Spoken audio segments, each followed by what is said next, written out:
Okay, so hello guys, welcome back sa channel natin Lex PH, okay?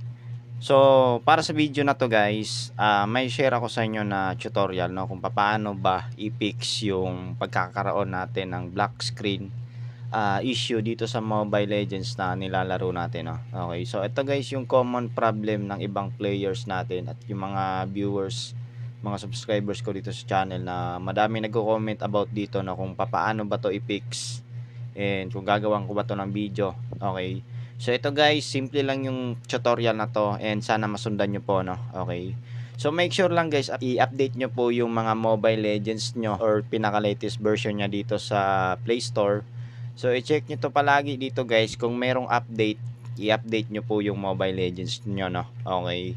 So para yung pag-a-update kasi isa din yun sa mga nakakapag-fix ng mga problem nyo sa Mobile Legends gaya nga ng black screen or yung mga ibang files 'no. Okay. So ngayon naman guys, kung nangyayari pa rin sa inyo yung black screen dito sa Mobile Legends, okay. So ganito yung trick na gagawin nyo guys. Punta kayo ng C-Archiver, punta kayo ng Android Data. Tapos dito sa folder ni Mobile Legends guys, wala kayong gagawin dito 'no or wala kayong gagalawin dito. Ang gagawin niyo lang, i-rename nyo lang muna 'to. Wala na kayong buburahin sa files na 'yan 'no. Okay. So i-rename nyo lang po siya. Tapos ilong press nyo po guys yung Mobile Legends nyo sa home screen. Then tap nyo po yung app info. Okay, so tap nyo po yung storage usage niya. Ngayon, ang gagawin nyo dito guys, i-clear data nyo po siya and i-clear cache 'no. So, bago nyo to gawin guys, make sure na naka-backup na or naka-rename na yung mga Mobile Legends folder nyo dun sa C-Archiver, nang sa ganon yung buong files nyo is hindi mawawala no or yung buong resources nyo is hindi siya mabubura no. Okay. So, yung ginagawa lang natin dito guys, kumbaga nililinis lang natin yung mga may mga error files sa pag-clear data kasi guys sa app na to. Lahat ng mga may mga junks gaya nito mga cache.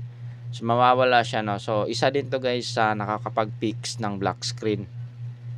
Okay, so clear data lang natin yan. So make sure guys na dapat naka-backup na sa inyo yung folder nito para hindi kayo babalik sa pagda-download no, kasi kapag hindi nyo po binakapan yon, baka mawala lahat ng file nyo kapag pumunta kayo kaagad dito sa pagka-clear data no. So make sure lang na nabackupan nyo na yung mga Mobile Legends nyo na file. Okay, so ngayon balik lang tayo sa C-Archiver guys, dun pa rin sa folder ni Mobile Legends. So ngayon ang gagawin nyo dito, i-rename nyo lang siya, ibabalik nyo lang siya sa original folder name nya.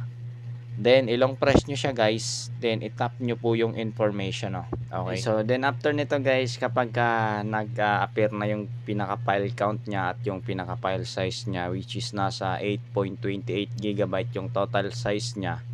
Okay, so yung ginagawa nito, babalik lang syempre yung storage usage natin or kumbaga ni-reload lang natin yung mga files nya no. Okay, so pag ganito, wag nyo na siya guys i-clear data kasi binalik na natin yung folder nya no, folder file nya. Okay, so pwede nyo na guys buksan yung Mobile Legends nyo kung may mga black screen issue pa rin na nangyayari dyan sa Mobile Legends nyo. I-comment nyo lang dyan sa ating comment section. Baka sakali guys masolusyonan natin yan guys no. At i-comment nyo din guys yung mga version ng Android nyo or yung brand ng phone na ginagamit nyo or baka sa specs na siguro ng phone nyo yan. Kasi sa akin ito low end device lang naman to, naka 3 gig 3 gig lang yung pinaka RAM nito. So ayun lang guys, ganun lang kasimple na kung paano ko pinipix yung mga black screen issue na nangyayari dito sa Mobile Legends no. And I hope guys may apply nyo rin to sa inyo no. Okay, so ayun lang guys at maraming salamat po. Peace.